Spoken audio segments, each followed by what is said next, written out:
Bienvenue mes élèves de la troisième année préparatoire. J'espère que vous allez très bien. أهلا بكم ولادي وبناتي طلبة وطالبات الصف الثالث الإعدادي. أتمنى يا رب تكونوا بخير وفي أحسن حال. جاهزين؟ النهاردة أول حصة أو أول جزء من حل تدريبات على الوحدة الخامسة اللي هي انيوتي 5 لو شاتو القصر. وقلت قبل كده وخلصنا الشرح بتاع الأربع فيديوهات، واتفقنا إن احنا هنقسم التدريبات لجزئين. الجزء الأول هنبدأ فيه بالكومبريهنسيون والسيتواسيون، اللي هو الكومبريهنسيون القطع عليها أسئلة، والسيتواسيون اللي هي المواقف. طيب يا ترى جاهزين؟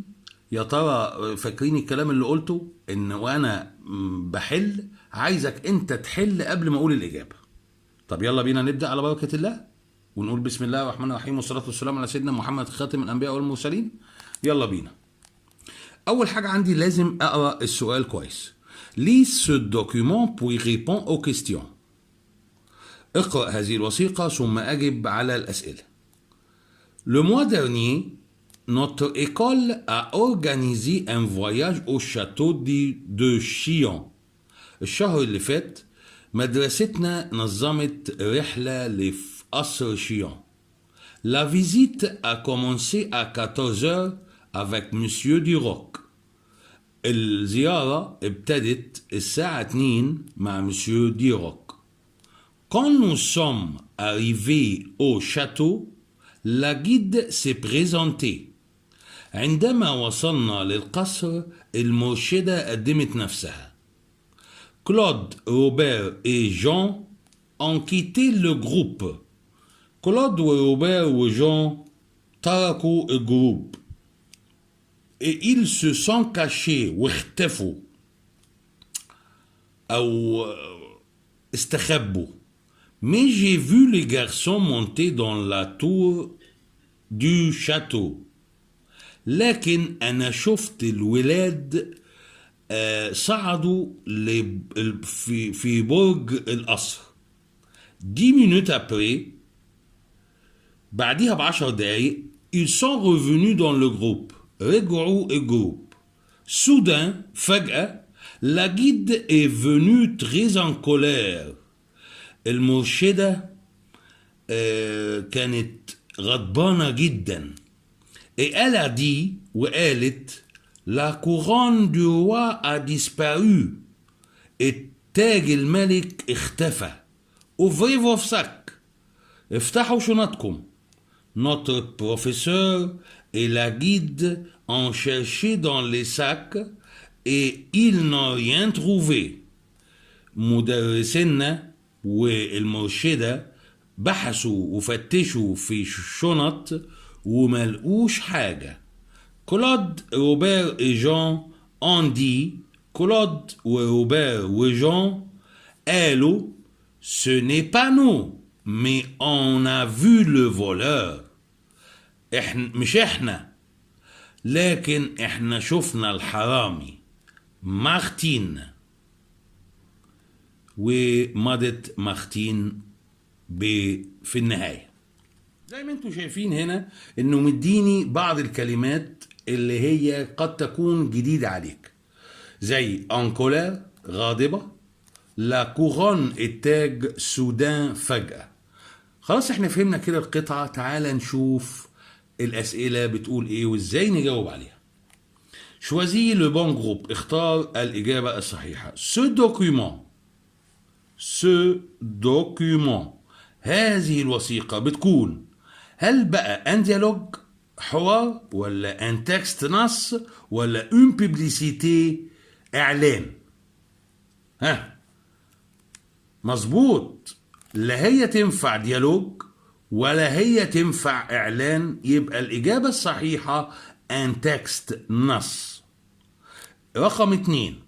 Ce document parle principalement. هذه الوثيقة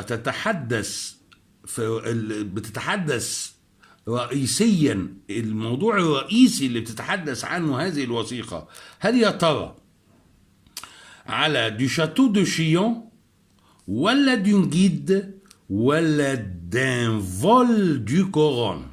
يعني الموضوع الأساسي اللي بتتكلم عنه الوثيقة، هل عن قصر شيون ولا عن مرشدة ولا عن سارق التاج؟ يا ترى ايه؟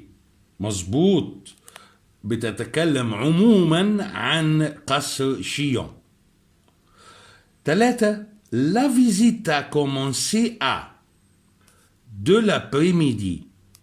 الزيارة بدأت في من الظهر. هل 2 ولا 3 ولا 4؟ طيب في الوثيقة ولما قرينا انتوا عشان ما شفتوش ان لا جبنا الساعة 2 ولا 3 ولا 4، ولكن كان في الوثيقة 14 يعني كده بتكلم عن انك لازم تبقى عارف البي ام والاي ام. لو كانت بنظام البي ام يبقى 14 او الاي ام اللي هي 2 يبقى عندي 14 اللي هي بعد الساعة 12، عندك 13 تبقى الساعة 1، 14 تبقى الساعة 2. يبقى الإجابة الصحيحة هنا 2 de l'après-midi من الظهر. السؤال اللي بعده mais vrai ou faux devant chaque phrase. ضع صح وغلط أمام كل جملة. 1. Claude est monté seul dans la cour du château. كلود صعد لوحده في البرج بتاع القصر. الإجابة دي صح ولا غلط؟ مظبوط، الإجابة غلط، لأن كلود وروبير وجون هم الثلاثة اللي طلعوا في برج القصر. 2. روبير et جون ont pris la couronne. بيقول لك روبير وجون هم اللي خدوا التاج. الإجابة غير صحيحة، غلط، لأنه هم شافوا اللي سرق الكورون. 3. La couronne du roi a disparu. التاج الملك اختفى. صح ولا غلط؟ فعلا الإجابة صح. طيب عندي نوع تاني من الأسئلة اللي هو رقم سي. Réponds aux questions suivantes d'après le document. أجب عن الأسئلة الآتية من بعد الوثيقة. السؤال بيقول لي Quel est le nom de ce château؟ ما هو اسم هذا القصر؟ مظبوط، الإجابة شاتو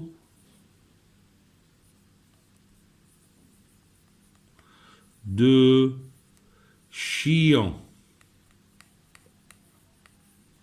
Château de Chillon. السؤال اللي بعده Qui a vu le voleur؟ من الذي رأى السارق؟ مين اللي شاف السارق؟ يبقى اللي شاف السارق الإجابة كلود روبير جون وجون. التلاتة في آخر القصة قالوا احنا مش احنا، لكن احنا شفنا السارق. السؤال رقم 3. Complète ce texte avec les mots suivants. خد بالك بقى من هنا ان ده ملوش علاقة بالقطعة اللي احنا شرحناها دلوقتي وحلينا عليها اسئلة، لكن بيقول لي هذه التكست هو تكست صغيرة جدا وجايب لك كلمات بالازرق زي ما انت شايفها كده، وبيقول لك حط اكمل بكلمات الآتية. عندي كلمة هيستوريك تاريخية، فواتور سيارة، درنيير أخير، مونيمون معالم أو أثار، موزي متحف. يبقى تعالى بقى عشان تحل سؤال زي دوت، تعالى أعلمك إزاي تقرأ عشان تختار الإجابة الصحيحة وتبقى متأكد منها. هنقرأ عادي جدا بالنقط الفاضية. إزاي الكلام ده؟ تعالى نشوف. La semaine نقط. J'ai visité le نقط du Louvre avec mon ami Pierre. Nous sommes allés au musée en Noates.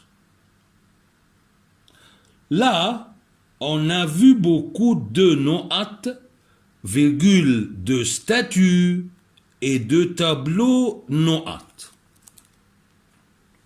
خلاص، يبقى انت لازم تكون عارف معاني الكلمات اللي بالازرق دي عشان تحط كل كلمة في مكانها الصحيح. يبقى لا سومان نقط وفاصلة. لا سومان ايه؟ لا سومان هيستوريك ولا لا سومان فواتور ولا لا سومان ديرنيير ولا مونيمون ولا موزي؟ برافو، يبقى لا سومان ديرنيير، الأسبوع الماضي. La semaine dernière, j'ai visité le du Louvre. Le ايه بقى؟ اللوفر. مظبوط، متحف اللوفر، يبقى le musée de Louvre. avec مع صديقي بيير. Nous sommes allés au musée en نحن ذهبنا إلى المتحف بتاريخية ولا بسيارة؟ يبقى نعمل كده تعلم الدرنيير خلاص، الموزيه خلاص عشان ما تتلخبطش.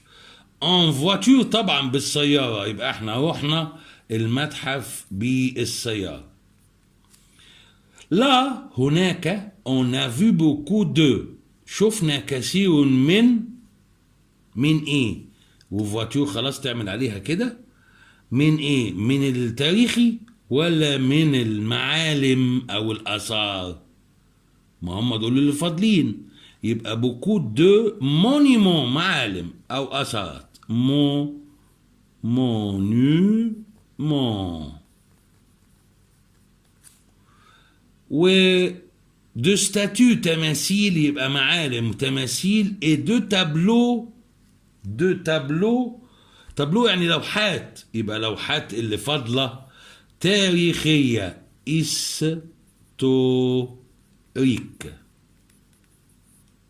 هيستوريك. وكده تقدر تحل بالشكل اللي انا وصفته لك دلوقتي سؤال زي دوت. نكمل، نخش بقى على السؤال. يبقى كده سؤال الدوكيومون، الوثيقة، انتهى. تعال نشوف ازاي نحل سؤال السيتوياسيون، المواقف. هيعتمد حلك للكلام ده ان انت تكون ذاكرت الدرس كويس قوي من حيث معاني الكلمات والحصيلة اللغوية الجراماتيكية اللي هي القواعد، عشان تقدر ان انت تفهم السؤال بالاحمر دوت بيقول ايه، مش تقدر تجاوب. بيقول لي ايه بقى؟ شوازي لا بون ريبونس، اختار الاجابة الصحيحة. Ton petit frère te demande le plan de la France. Il dit، يعني ايه؟ اخوك الصغير طلب منك خريطة فرنسا. هو يقول، يبقى اخوك الصغير طلب منك خريطة فرنسا. هو يقول. طيب، فهو يقول وانت تقول. في بعض منكم بيحل السؤال دوت او متعلم انه يحل السؤال ده بانه لو شاف إل دي يدور على سؤال، لو شاف تيو دي يدور على اجابة، والعكس صحيح، لو شاف تيو دي يدور على سؤال، ولو شاف إل دي يدور على اجابة. احب اقول له الكلام ده غير صحيح. انت لازم تترجم الجملة مظبوطة بتقول لك ايه. يعني هنا بيقول لك اخوك طلب منك، طلب منك يعني سألك. Le plan de la France. Il dit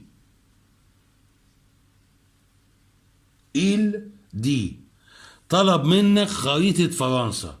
طيب، طلب منك يعني سألك، تمام؟ Il dit، يبقى هتدور على سؤال هنا من الآخر. طلب منك خريطة فرنسا، إنما لو قلت طلب منك عشان هنا فيها منك، طلب منك دي الوضع يختلف. يبقى طلب منك، يبقى انت هتقول اللي طلبه منك، هو اللي هيقول اللي طلبه منك. هيقول لك ايه بقى؟ جو لي اوبليي دون لو بوس، انا نسيتها في الاتوبيس. ما تنفعش. انت بنفسك تقول ما تنفعش. Où se trouve la France؟ أين توجد فرنسا؟ ما تنفعش. Pourrais-tu me donner le plan de la France؟ هل تستطيع انك تعطيني خريطة فرنسا؟ يبقى هي دي احسن واحدة. هو ده ان هو بيقول لك اخوك، ايه العايدة على اخوك؟ يبقى اخوك بيسألك بيقول لك تستطيع انك تديني خريطة فرنسا؟ الاجابة رقم سي. خدت بالك بقى انت وهو وهي بتحلوا السؤال ده ازاي او تركز فيه ازاي؟ طب اللي بعده 2. Tu parles du château de محمد علي. Tu dis، انت تتكلم او تتحدث عن قصر محمد علي. انت تقول، انت بتتكلم عن قصر محمد علي، هتقول ايه؟ تعال نشوف الاجابات. سي مون شاتو، ده قصري. لا طبعا. سي لان دي شيف دافر دو l'architecture égyptienne. هل هو بيكون احدى روائع العماره المصريه؟ اللي بعده اشوفها سي تري لوان دو لا فيل، ده بعيده قوي من المدينه. الله، يبقى انت تتحدث عن قصر محمد علي، لا تنفع تقول هو ده قصري، ولا تنفع تقول ده بعيد قوي عن المدينه. يبقى الجمله الصحيحه ده احدى روائع العماره المصريه. يبقى الإجابة رقم ب. عرفت بقى إن أنت لازم يكون عندك حصيلة كلمات. طيب 3. Tu demandes à ton père، تطلب من باباك. Où se trouve la citadelle de صلاح الدين؟ Il dit، سألت باباك أو تطلب من باباك أين توجد قلعة صلاح الدين؟ هو يقول. شوف بقى، خد بالك هنا، هو يقول. يبقى انت تسأل او تطلب من والدك اين توجد قلعة صلاح الدين، هو جاوب، هو بيقول لك ايه دي. يبقى معنى كده انك طلبت وهو هيجاوب. يبقى هنا بتبحث عن اجابة وليس سؤال. تبحث عن اجابة. سي لا سيتادل دو صلاح الدين، هذه قلعة صلاح الدين؟ لا طبعا. ال se trouve au Caire، هي توجد في القاهرة. قعد اشوف التالتة بتقول ايه. دون كيل بيي لا سيتادل دو صلاح الدين سو توف، في اي بلد قلعة صلاح الدين توجد؟ يبقى برضه يبقى لا اول واحدة ولا تالت واحدة، لان هو انت سألت باباك هي فين بتكون او توجد قلعة صلاح الدين، هو يقول هي توجد في القاهرة. الإجابة رقم ب. 4. Tu es devant le guichet de théâtre. Tu dis، أنت تكون أمام شباك التذاكر بالمسرح. أنت تقول Je voudrais deux billets s'il vous plaît، أنا عايز تذكرتين لو سمحت. ولا quelle pièce voulez-vous regarder، أي مسرحية أنت عايز تشوفها. ولا ça fait 60 livres، ده بيساوي 60 جنيه. الله، يبقى انت قدام شباك التذاكر في المسرح، البديهي انك تقول انا عايز تذكرتين لو سمحت. لا ينفع تقول اي مسرحيه حضرتك تريد ان تراها، لان ده اللي يقولها موظف في شباك الجيشيتيه، الموظف في شباك التذاكر. يبقى الصح je voudrais deux billets s'il vous plaît. 5. Ton ami français passe les vacances d'été en Égypte. Tu lui dis، خد بالك، بص بقى بيعمل تريكات معاك اهو. ton ami français، صاحبك الفرنسي، يقضي الاجازة الصيف في مصر. tu lui dis، انت تقول له. انت تقول له tu devrais visiter le musée égyptien. Je t'invite à passer les vacances en Égypte. J'aimerais visiter l'Égypte. صاحبك الفرنسي يقضي أجازة الصيف في مصر. أنت تقول له، هتقول له يجب عليك زيارة المتحف المصري، ولا أنا أدعوك لقضاء الأجازة في مصر، ولا j'aimerais visiter l'Égypte. أنا أحب زيارة مصر. خد بالك بقى، ده فيها كمين كبير. لازم تكون ولد أو بنت جدعة عشان تجاوب على واحدة زي دي. تاني، واحدة واحدة، عشان أنا بقولك حضر نفسك للي أنت اللي تجاوب مش أنا. صديقك الفرنسي يقضي أجازته الصيفية في مصر، أنت تقول له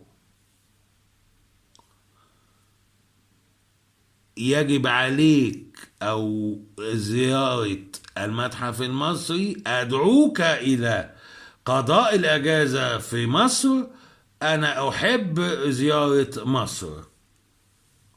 طبعا الإجابة الأولى، لأنه هو بالفعل صاحبك الفرنسي يقضي أجازته الصيفية في مصر. تولوي دي اللي هي اللي خدناها في الدرس، اللي هو استخدام تو ديفري في طلب، اللي هو إعطاء نصيحة. أنت بتنصحه إنه يزور المتحف المصري، إنما ما ينفعش تقول له أنا بدعوك لزيارة مصر وهو أصلا في مصر، قضاء الأجازة في مصر. تمام، خلاص اتفقنا. 6. Tu demandes au chauffeur de taxi de te conduire au musée égyptien. Tu dis. ركز قوي. تسأل سواق التاكسي de te conduire انه يقودك للمتحف المصري، انه يوصلك للمتحف المصري. تطلب من سائق التاكسي انه يقودك او يوصلك للمتحف المصري، تقول له le musée égyptien c'est prêt. المتحف المصري بيكون قريب، ولا comment est le musée égyptien، وكيف يكون المتحف المصري، ولا pourriez-vous me conduire au musée égyptien s'il vous plaît. هل تستطيع انك تقودني الى المتحف المصري لو سمحت؟ طبعا الاجابة مش محتاجة سؤال. رقم سي، تستطيع. هل تستطيع ان تقودني او توصلني للمتحف المصري لو سمحت؟ عشان هنا بيقول له انت تقول، انت تسأل وتقول، يبقى هو ده سؤال. 7. Ton père te demande d'écrire ton ami. Tu dis باباك طلب منك وصف صديقك، أنت تقول. يبقى خلاص هو طلب منك، يبقى أنت اللي هتقول. يبقى أنا عايز الإجابة اللي هتقولها من الثلاثة دول. هو سألك اوصف لي صاحبك، فأنت تقول له comment est ton ami، كيف يكون صاحبي؟ لا. combien d'amis as-tu، كم من الأصدقاء لديك؟ لا. يبقى ما فيش غيرها طبعا. il y a les yeux bleus et les cheveux blancs، هو عينيه زرقاء وشعره أشقر. يبقى دي الإجابة الصحيحة من الوصف. كلمة وصف أديك بتوصف عينيه وشعره الأشقر. 8. tu vas aller en France en hiver. ton ami français te dit. tu vas، سوف تذهب لفرنسا في الشتاء. صاحبك الفرنساوي قال لك، خد بالك، صاحبك الفرنساوي قال لك. يبقى انت رايح فرنسا في الشتاء، قال لك ايه صاحبك الفرنساوي؟ طلع لي قال لك ايه صاحبك الفرنساوي. nous sommes en hiver، نحن نكون في الشتاء، ما تنفعش. n'oublie pas de porter un manteau، ما تنساش تجيب او تلبس بالطو. ولا je visiterai la France cet hiver، سوف او هزور فرنسا هذا الشتاء. يبقى لا الأولى ولا الثالثة. يبقى شيء طبيعي أنت رايح فرنسا في الشتاء، صاحبك بيقول لك ما تنساش تلبس معطف أو بلطو. يبقى الإجابة رقم ب. 9. tu demandes un service à ton ami. tu dis.